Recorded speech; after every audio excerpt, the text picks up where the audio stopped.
ನಾನು ಅವರು ಮುಖ್ಯವಾಗಿ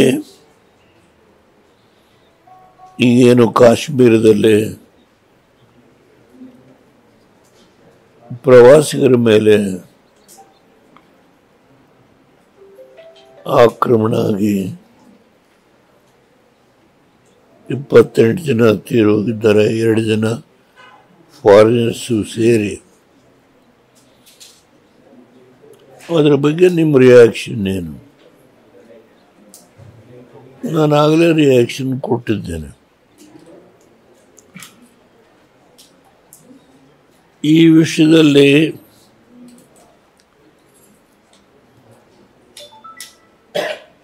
ಕಾಂಗ್ರೆಸ್ ಕೂಡ ಖರ್ಗೆ ಅವರು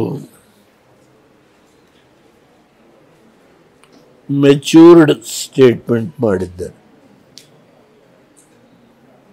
ಅನುಭವ ಇದೆ, ಸುದೀರ್ಘ ರಾಜಕಾರಣ. ಪಾರ್ಟ್ನರ್ಶಿಪ್ ಫರ್ಮ್ ಸ್ಟಾರ್ಟ್ ಮಾಡಬೇಕಾ ಅಥವಾ ಪ್ರೈವೇಟ್ ಲಿಮಿಟೆಡ್ ಕಂಪನಿ ಸ್ಟಾರ್ಟ್ ಮಾಡಬೇಕಾ? ಕನ್ಫ್ಯೂಷನ್ ಯಾಕೆ? ಒಬ್ಬ ಎಕ್ಸ್ಪರ್ಟ್ ಜೊತೆ ಮಾತಾಡು. ಎಕ್ಸ್ಪರ್ಟಾ? ಎಲ್ಲಿ? Boss Vala. B the boss. ಹಿನ್ನೆಲೆ ಇದೆ. ಅವರು ಈ ರಾಷ್ಟ್ರದ ಕಾಂಗ್ರೆಸ್ ಅಧ್ಯಕ್ಷರಾಗಿ ಈ ಸಂದರ್ಭದಲ್ಲಿ ನಾವು ಪ್ರಧಾನಮಂತ್ರಿಗಳು ತೆಗೆದುಕೊಳ್ಳುವ ನಿರ್ಣಯಕ್ಕೆ ನಾವೆಲ್ಲರೂ ನಮ್ಮ ಐಕ್ಯತೆಯನ್ನು ತೋರಿಸಬೇಕು ಅಂತ ಹೇಳಿ ಅವರು ಕೂಡ ಹೇಳಿದರು. ಅದೇ ರೀತಿ IND ಪಕ್ಷದ ಎಲ್ಲ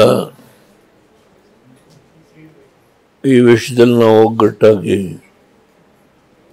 ನಮ್ಮ ಶತ್ರು ಯಾರು ಗುರುತಿಸಿ ಇವತ್ತು ಪ್ರವಾಸಿಗರ ಮೇಲೆ ದಾಳಿ ಮಾಡಿದ್ದಾರೆ, ಅವನ್ನ ಪತ್ತೆ ಹಚ್ಚಿ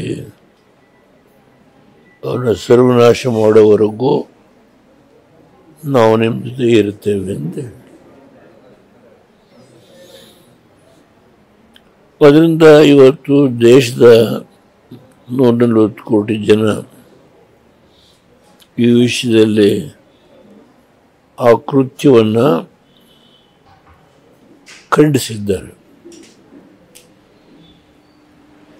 ಆಮೇಲೆ ಅವ್ರಿಗೆ ಶಿಕ್ಷೆಯನ್ನು ಕೂಡ ಮಾಡಬೇಕು. ಅದು ಏನೇ ಆದರೂ ನಾವು